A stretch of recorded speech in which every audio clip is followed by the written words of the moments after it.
Iran publicly displayed its ballistic missiles and drones for the first time since the war with Israel in June.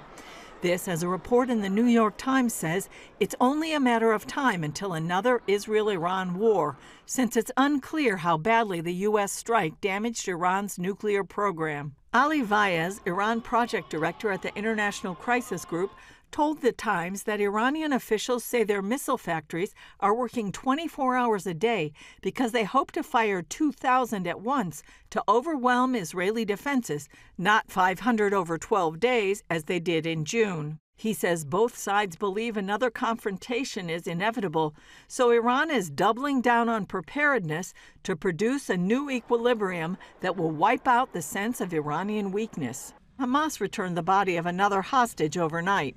The IDF says 73-year-old Meni Godard was murdered by Islamic Jihad on October 7th and abducted from his home in Kibbutz Be'eri into Gaza. 3 hostage bodies remain in Gaza. Secretary of State Marco Rubio says there is concern about violence in Judea and Samaria, also known as the West Bank, that could scuttle talks in Gaza. But yes, look, certainly there's some concern about events in the West Bank spilling over and creating an effect that could undermine what we're doing in Gaza. We don't expect it to. We'll do everything we can to make sure it doesn't happen.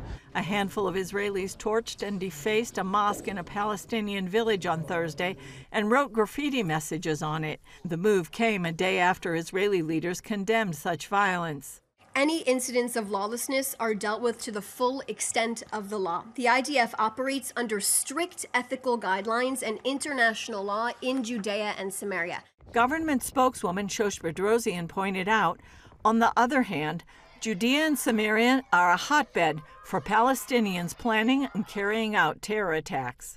9 major attacks took place in September, 8 in the West Bank, Judea and Samaria region, and one side, Israel. The security services were able to foil 105 major terror attacks.